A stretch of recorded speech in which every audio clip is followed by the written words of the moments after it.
and welcome back to Subconscious Food.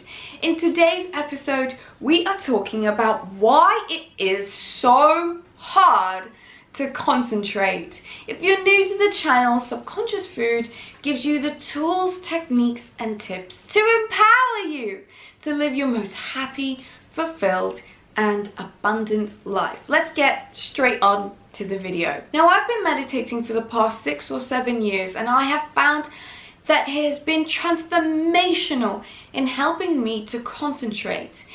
Because of our society, because of the technology we have available to us, it can be so easy for us to lose concentration. Like, for example, I don't know if you remember, a while ago there were these things called vines. They were these 6-second videos that pretty much gave you the information that you needed at that point to understand what the video was about.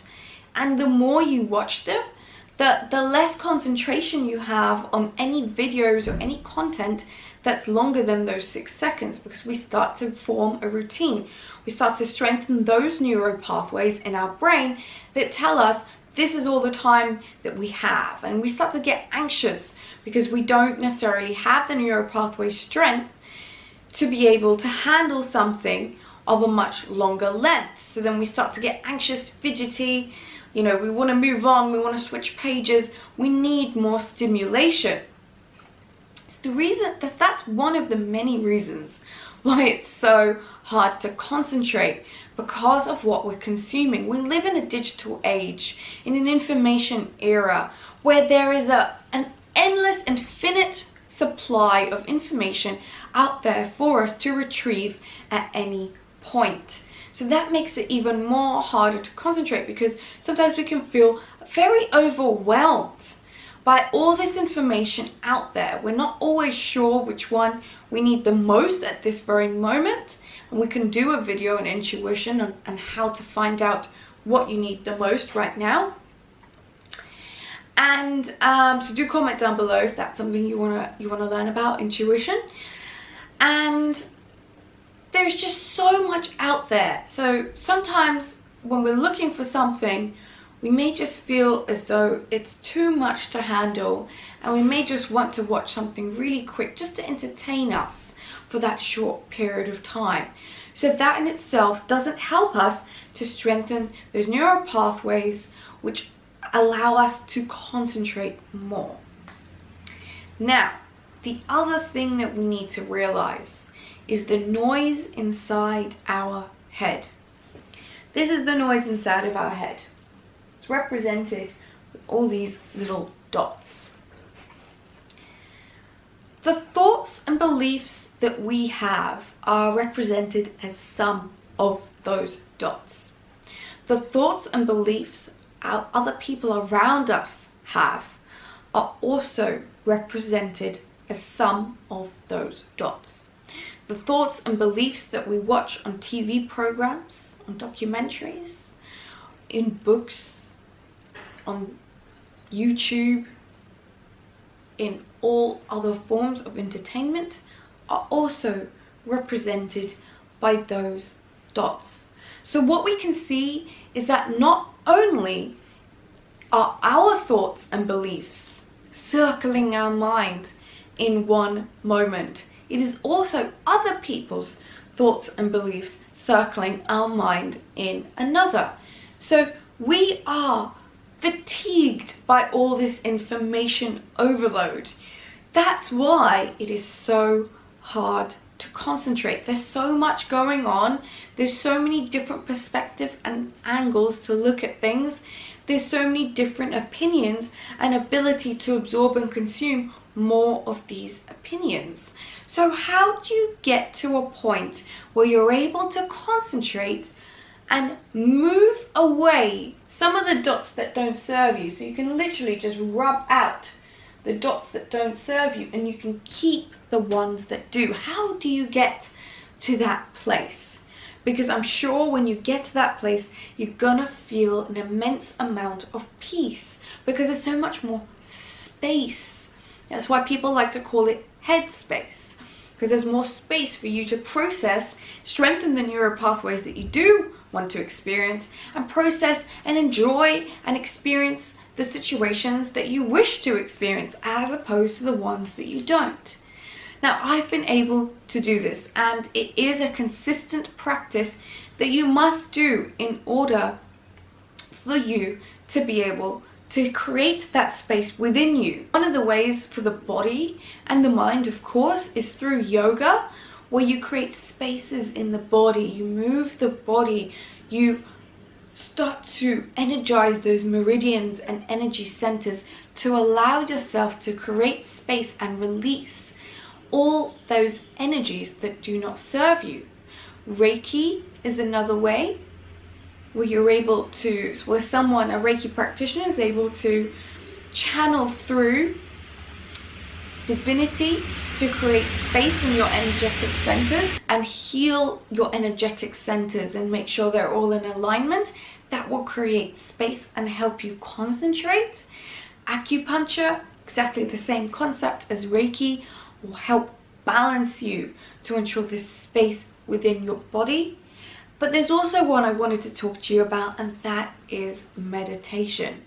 Meditation is such a phenomenal way for you to be able to create the space in your mind so that you're able to focus on what it is you wish to experience, as opposed to everyone else's thoughts and opinions. So here are 3 super easy ways to start incorporating meditation in your life. It will cancel out all that noise, everyone's opinions, swirling around in your mind. It's going to help you refocus your energy on what's important to you.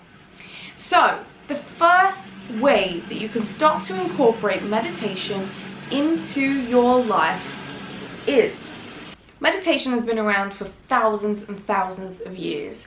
There's a reason why it's been around for so long. It's because it truly is, I feel, for us. It's for humans. It's really there as a tool to help us. So don't think of it as this Eastern philosophy moved west and is this trend or this fad. It is something that has been around since the dawn of day.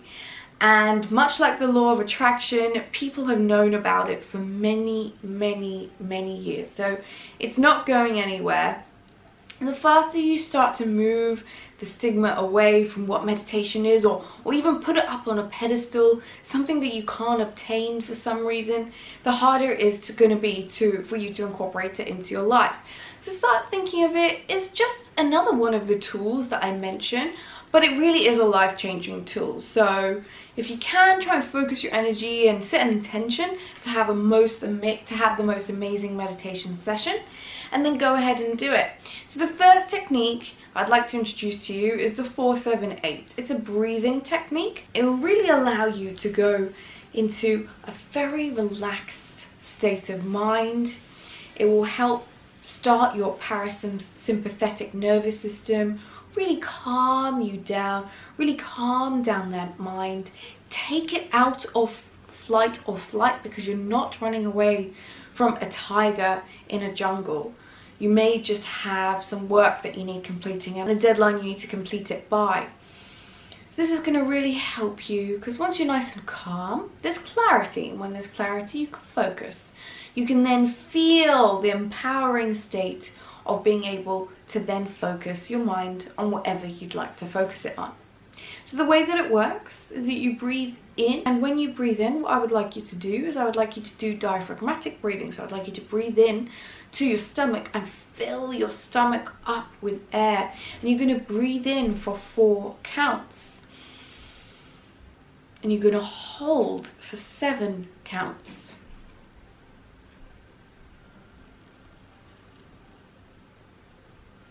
You're going to exhale, and as you exhale, you're going to push all that air out so that you suck your belly button, almost if you're sucking it in towards the back of your spine, and you're going to exhale out for 8 counts. So what you can do whilst you're doing this is, as you're counting, just focus on how the breathing makes you feel.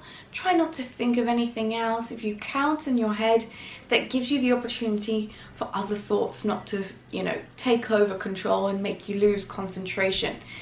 This is another one of those things where the more you do it, the better at it you will become, the easier it will become to concentrate, and the longer you'll be able to do it for. So just as a starter for 10, I'd like you to try this just once a day, just for 5 minutes. That's all. Just 5 minutes. If you are already a very seasoned meditator, just try this before every time you go down and you sit into meditation for 10 minutes. So you're just going to do some breathing to relax the mind, start to switch off the different functions. And ideally what you want to be doing is you want to be doing this as soon as you wake up, or as soon as you can. Try as hard as you can not to pick up your phone, scroll through. There is an abundance of information that comes through, because as we're looking through different pictures, we're scanning for energy. Even if you're not consciously aware of it, you are emitting energy, you're giving out, you're receiving, and the information overload already starts. So just try not to look at your phone and just crack on with your 5 or 10 minutes of your breathing 4, 7, 8. Meditation technique number 2. So if you are not necessarily drawn to that one and you want to try something else, then what you can do is you can just simply observe your thoughts. So this is one of the more common ways that people meditate. And what some people like to do to make sure that they are concentrating, they like to get a nice candle. Make sure it's a nice visible candle. It's not a deep set candle where you can't actually see the flame flickering around. You can light up your candle, and I want you to just look at the flame and just concentrate initially on the flame. Just keep watching it, and as you're watching it, just breathe normally, diaphragmatically if you can and if you're used to that. But to avoid any extra thoughts going on, just breathe as you would and just concentrate on that flame. Now, as you're concentrating on that flame, allow your thoughts just to wander by. So if you suddenly have a thought about what you're going to make for dinner, just let it wander by. Try not to give it any more energy than it already has. And once you're done with your meditation session, just journal down some of the main thoughts that you'd like to look into. Some things may even come up that you weren't aware that you were even thinking about, that was concerning you, but stuff tends to come up. It's going to be a really good reflective exercise. Again, just do this for the next 5 minutes, or if you're a seasoned meditator, do it as long as you like. And the third meditation tool that you can use all 3, or you can pick your favorite one, is you're going to chant Om.